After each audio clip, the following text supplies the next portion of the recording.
Le territoire de Nantes-Saint-Nazaire est particulièrement dense en activité industrielle. La construction navale, bien entendu, la construction aéronautique, la filière des énergies marines renouvelables ou la toute nouvelle filière de la propulsion vélique. On se retrouve avec des besoins pour ces filières d'import ou d'export de pièces qui sont totalement hors normes. Et une particularité de ces implantations, c'est qu'elles s'étalent sur 50 km entre Nantes et Saint-Nazaire tout au long de l'estuaire. Alors ce type de colis hors normes, c'est tout ce qui n'est pas standard. Ça peut être aussi bien des tôles qu'un bout de fuselage d'avion, des nacelles d'éoliennes, des pales de 80 mètres, des moteurs marins de plus de 350 tonnes. Effectivement, c'est une manutention très particulière qui demande en fait un savoir-faire qu'on retrouve dans notre port aujourd'hui.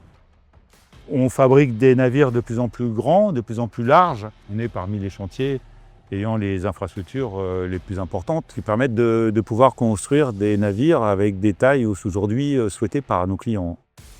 Un paquebot, ça pèse environ 100 000 tonnes. Une sous-station, ça pèse entre 2 000 tonnes jusqu'à 12 ou 13 000 tonnes. Donc effectivement, on est sur des très gros objets, très lourds, qui nécessitent un énorme flux de matière, à la fois en entrée et en sortie, puisque certains de nos objets partent en flottant, les navires, mais les sous-stations, ça flotte pas. Donc on est obligé de les charger sur des barges pour ensuite les envoyer en mer. Et c'est là qu'on utilise l'infrastructure du port, et en particulier les quais et tout ce qui va autour, pour nous permettre effectivement ce transport de très gros colis.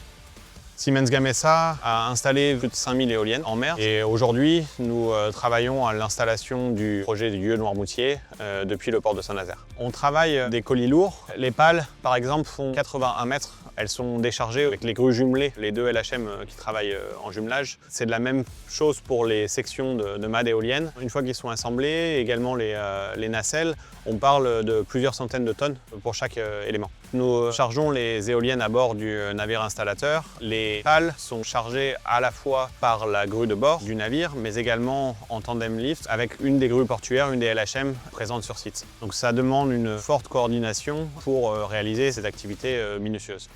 Les moteurs Everland font 320 tonnes chacun, vont mesurer entre 12 et 16 mètres de long sur 5 mètres de large et 5 mètres de haut. Donc ça en fait des colis XXL. Toute la partie logistique, transport, stockage, expédition est fait en partenariat avec des acteurs majeurs de la zone portuaire. On va parler d'Idea Logistique, on va parler de Scales, de Sogebras. Ces sociétés-là s'appuient sur des savoir-faire et du matériel très spécialisé, comme par exemple les SPMT, les fameuses remorques automotrices, qui ont des capacités d'emport pour certaines supérieures à 500 tonnes.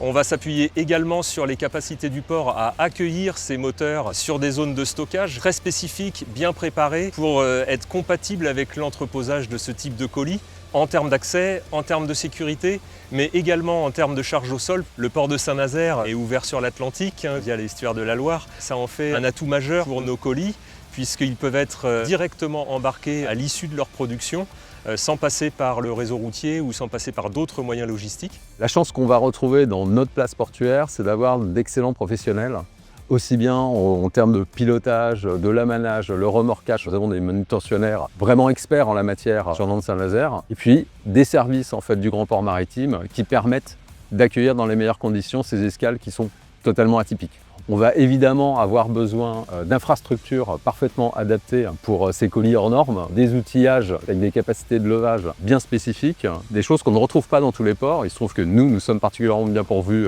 là-dessus.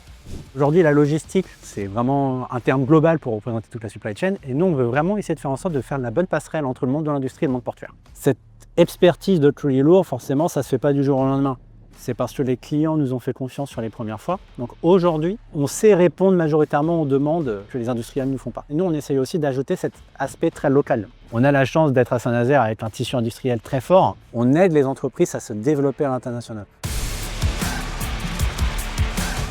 La seule ligne que nous représentons, c'est Barry Line. C'est une ligne régulière au départ d'Asie qui dessert la Chine, l'Inde, tous les pays du Moyen-Orient et les ports européens. Montoire étant le premier port touché en Europe. Nous avons actuellement deux services distincts. On a un service plutôt Ro-Ro qui peut accueillir à la fois des colis lourds et des marchandises roulantes et un service plutôt conventionnel multipurpose qui lui va se concentrer vraiment sur les colis lourds principalement. On a besoin d'anticipation, en particulier pour tout ce qui concerne nos gros colis, donc le renforcement du quai de la prise d'eau qui nous a permis d'expédier des colis jusqu'à 3500 tonnes. Et puis aussi tout le matériel qu'on reçoit, on décharge par exemple des transformateurs pour nos sous-stations qui pèsent 350 tonnes pièce. Donc on les décharge quai des Charbonniers avec la BIG le plus souvent, et puis on les transporte sur la voie lourde qui vient juste d'être réaménagée. Après, des voies dont la portance permettent d'accueillir en fait ces colis de plusieurs centaines de tonnes, ce qui sous-entend une très bonne coordination avec à la fois les services de l'État pour organiser des convois exceptionnels et des transporteurs qui sont ultra spécialisés dans ce type d'opération.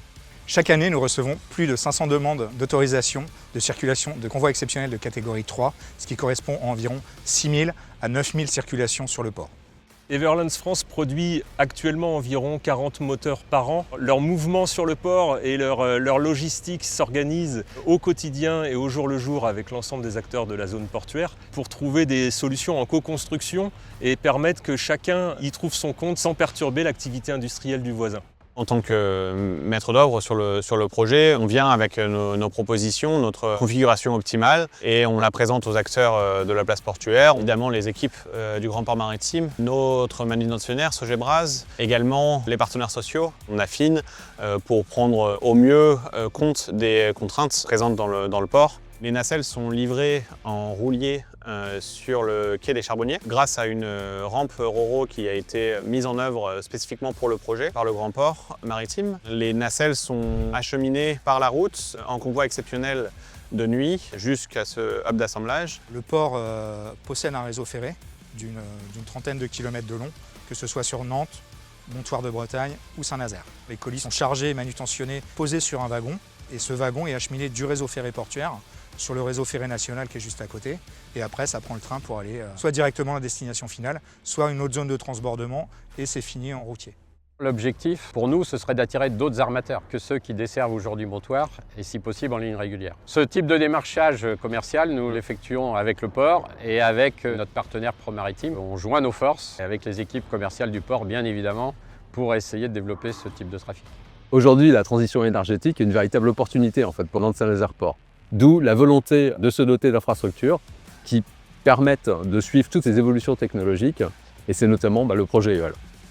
La filière des EMR en France, il y a 15 ans, elle n'existait pas. Elle est née de la volonté globalement de la région Pays de la Loire, de l'agglomération de Saint-Nazaire et de tous ces acteurs économiques de créer un des pôles leaders en France en matière d'énergie renouvelable. On démontre que cette croissance verte, elle a des retombées économiques sur les territoires, pour les PME, pour la croissance de l'emploi. Et on espère qu'en France, l'éolien en mer va continuer à se développer pour pouvoir pérenniser et amplifier cette activité. Nous aujourd'hui on est premier GPM Atlantique, mais il y a des enjeux territoriaux, environnementaux à l'avenir qu'il n'y a pas forcément ailleurs. L'importance du coup maintenant du port, ça va être de se développer sur les infrastructures, de fournir de nouvelles infrastructures. Il y a un enjeu de développement des capacités d'accueil du port. Les évolutions de nos grands clients, que ce soit aussi bien la raffinerie de Donge, le terminal méthanier d'LNG, qui sont en train de s'adapter justement à ces transitions énergétiques, sont des nouvelles sources de développement pour nous et nous nous attachons effectivement à être au plus près en fait, de leurs évolutions.